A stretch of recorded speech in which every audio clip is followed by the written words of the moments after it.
Take it away, Rich. Hello, everyone, and welcome to a sort of special topic that we wanted to discuss at Infinite Discoveries concerning events that have occurred this week, this past week of May 23rd to 29th, 2022. And again, for anybody who hasn't been living in a cave, the really big sort of tragic and unfortunate story this week is that we've had several, I was going to say two, but I think there have been three, if I'm not incorrect, gentlemen, three horrific incidents of mass gun violence that have become all too common, of course, over the last several decades, really, and seem to almost be intensifying with time, the frequency of which almost seem to be intensifying with time. So we've had this past week a horrendous incident in a grocery store in Buffalo, New York, and then across the country in an elementary school in a small town in Texas. Between which, and then there was a third incident that, if we want to elaborate on, we can. But between which there have been several dozen people have been killed, and many others have been wounded, and countless lives shattered. So we're interested in hearing what our panelists here have to say about that, what their reflections on these incidents are, and what this means for us as a culture, what this means for us morally as people, what this means for us as a nation might be. So maybe Miguel, you'd like to start us off if you have any profound reflections along these lines. Thanks, Rich, for the opportunity. And viewers, thank you for joining us. This is a very somber week. So my heart goes out to the families first and foremost. There are really no words. And the reason we're here, we are a peace organization, if you will. So we thought we would, the three of us, say something about what has transpired, not only in Texas, but also Buffalo and other places, and months prior, these mass shootings. We need to say something, but there's like really very little to say. Definitely to console people who have gone through these tragedies of gun violence, whether they be in Chicago or Pulse in Orlando, Vegas. There's just too many now to mention. I'm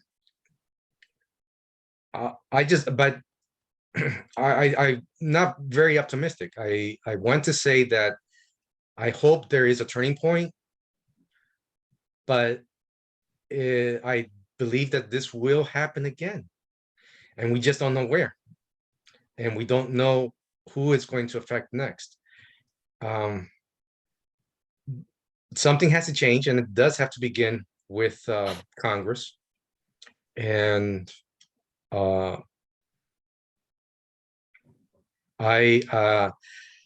believe that all of us have to, partake in the change, but a lot of this starts from the top, and unless Congress is willing to do something to make a change, this will happen again. And I'm just sorry to say that. Again, there's just nothing else that I think we can do. We're kind of like have our hands tied behind our backs.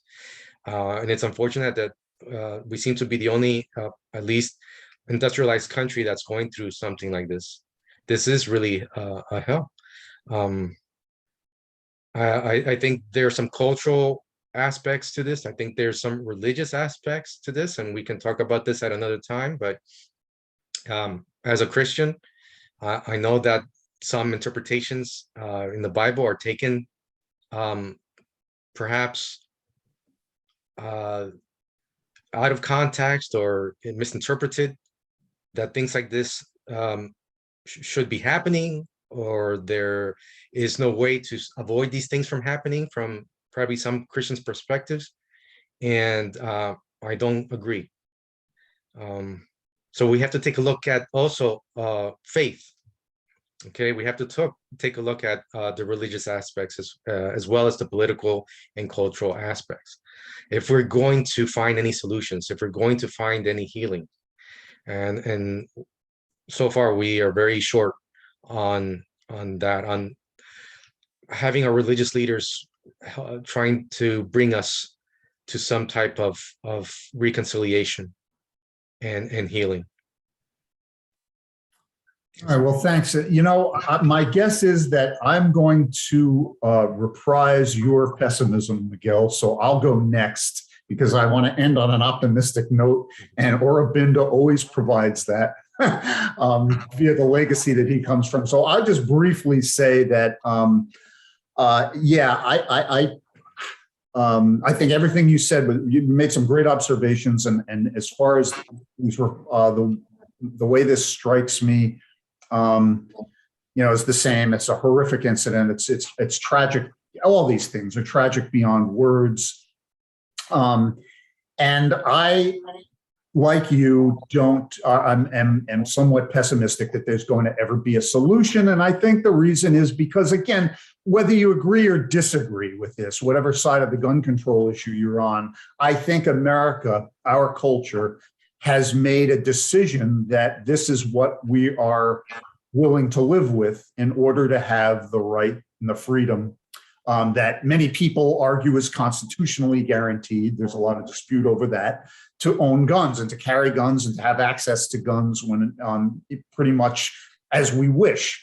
That's a constitutionally enshrined right and privilege that we have as a society. And I think among the people, again, agree or disagree, who believe that this is the case, as you alluded to, Miguel, I think it's almost like a religious conviction. It's guns, again, and this is not meaning it to be pejorative, but they're a powerful cultural, quasi-religious symbol in our culture. They represent to people their masculinity, their freedom, their national identity, and I think that with many things that are sacred to people, they will not give it up. They will not give up their access or right to it in the face of the worst kinds of tragedy. Cards on the table. I know Miguel do not personally agree with that view, but it's one that I think has driven the gun control policy issue in politically and socially in our country, and it's a viable one. You can certainly make libertarian arguments in favor of it, regardless of whether you agree or disagree. So that sadly is where I'm afraid things are going. And nothing changed after Sandy Hook, in which even more and younger children were killed in an elementary school. And literally nothing changed, right? We didn't even allow the state to limit, to modify the effectiveness of assault rifles, let alone pass any kind of gun control policy, right? They were talking about at the time changing bumper stocks on assault rifles, and they weren't, ultimately we couldn't even accomplish that. So I don't think anything's going to change. Again, maybe if you don't believe in gun control, that's a good thing. And if not, then we're going to have to reconcile ourselves that these kinds of things are going to continue. Now, there you go. That's as low as we get. Aurobindo is now going to swoop in and offer us some pithy philosophical cliches that will rescue us from any despair. Thank you, Rich and Miguel. And I'm sure you made very interesting observations. Two words that come to my mind that when I was, going through and I was watching news of all these developments at Buffalo and Uvalde, Texas. Sad and unfortunate. I am sad, and at the same time, I feel that this is unfortunate that we are witnessing these developments in 21st century. It is happening now. But a couple of observations I would try to make now. One thing I believe that because we have a democratic culture and America is proud to be the first democratic country in the modern world. So we need to promote, we need to cultivate that democratic spirit, or what do you call social capital. One of the things I found lacking increasingly that we live more in a virtual reality, social media, and we don't interact with each other. America is one of the most diverse, multicultural, pluralistic country and what we call melting pot. But unfortunately, I think for the last many years, people don't talk to each other.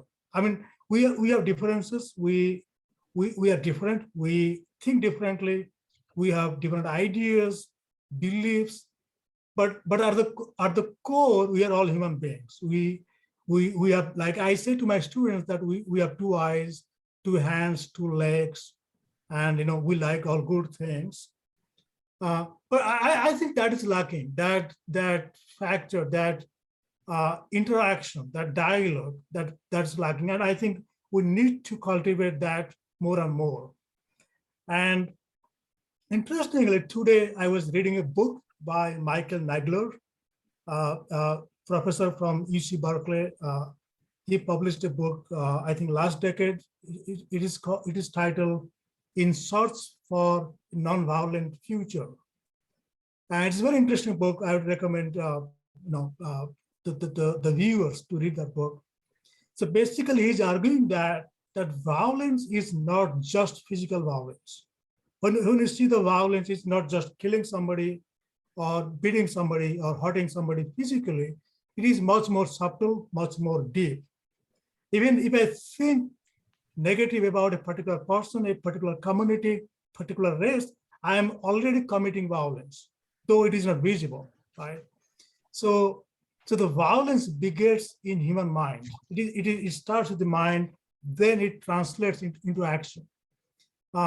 So I think we have to think about that, about our culture, about our education system, about the video games we all watch, because I think the society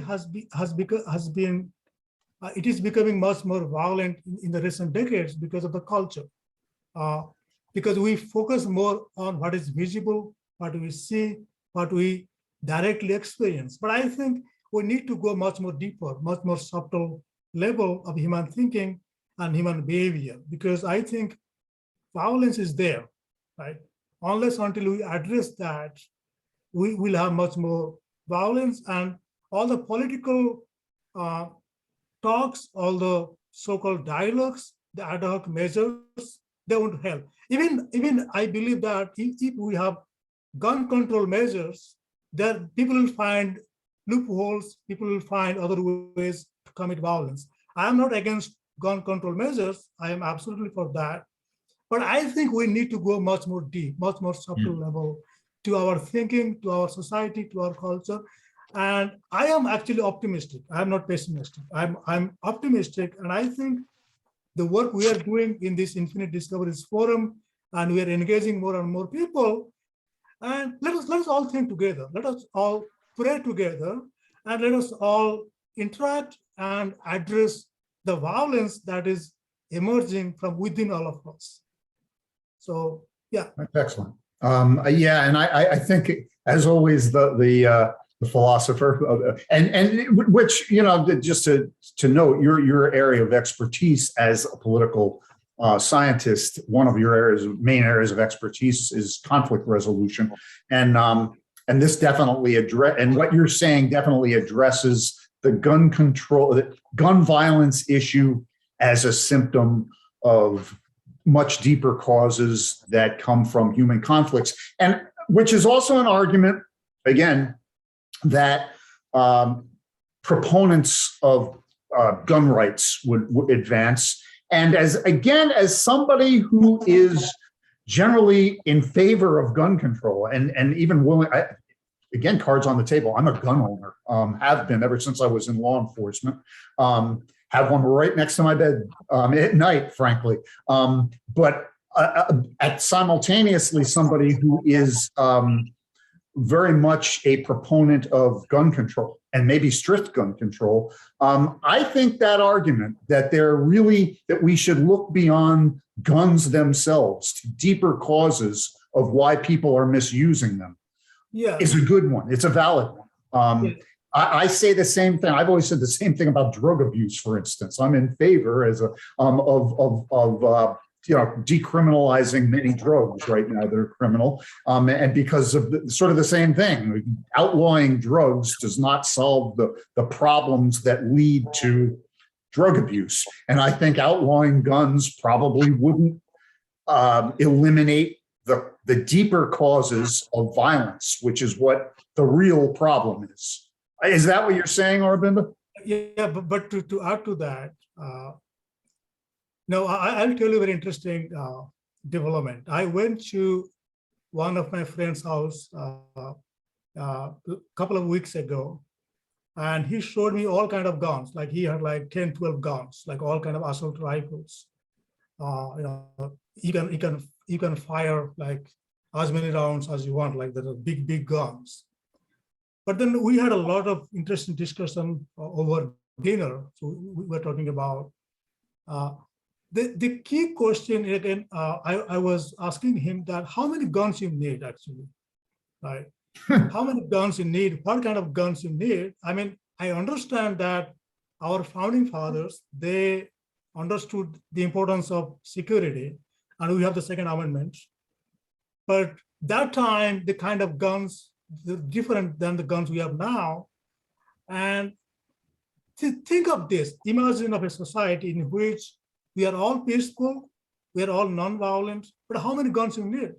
So this is something, again, another debate we need to talk about, that when there is fear in the mind, when there is anxiety, when there is discontent in the mind, do we think that guns can provide security?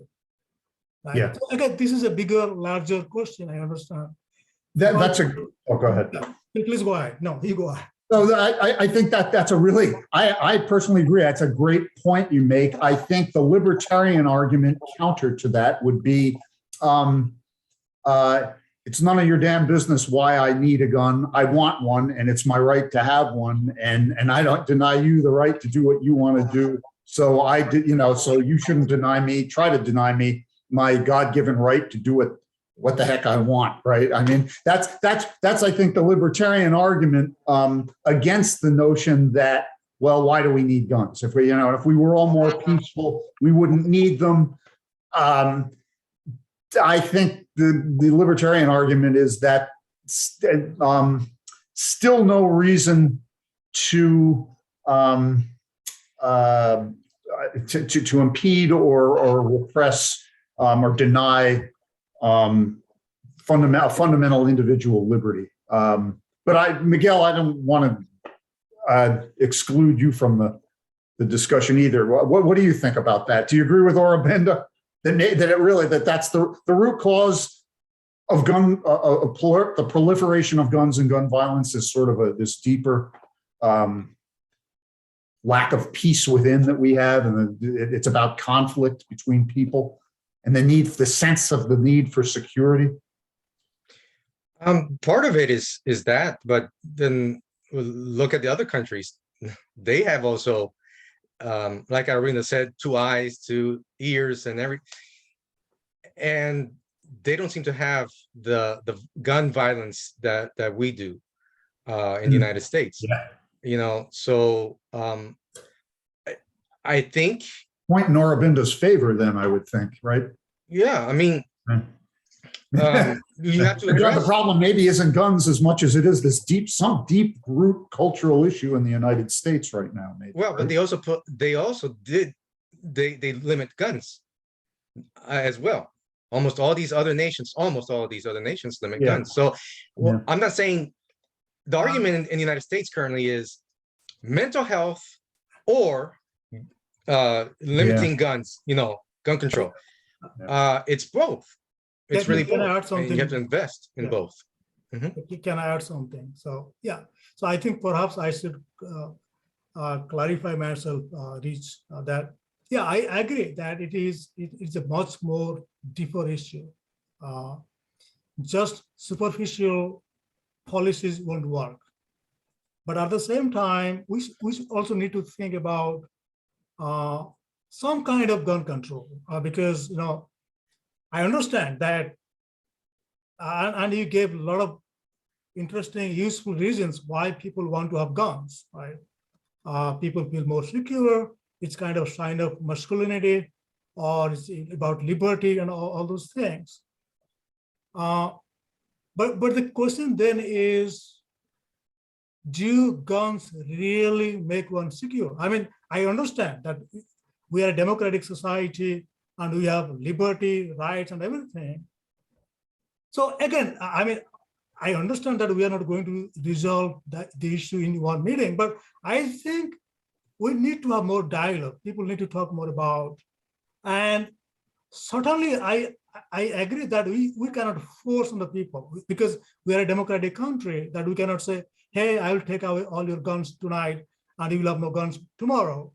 But I think people have to debate, they have to understand, and they have to voluntarily accept that this issue is much more bigger, much more deeper, and all the citizens, they have to think about that in a very positive, peaceful way, and think of this not a problem of others, but it's a problem of all of us. To think of this shooting in Buffalo, it's happening here now in my community, in my place. So we must have that perspective, that empathetic understanding of the gun violence. Yeah, that sounds reasonable to me. That's for sure. It really does. I wish, and I can't imagine that both of those things, or all of the things you mentioned, wouldn't, if we observe them, help resolve the problem.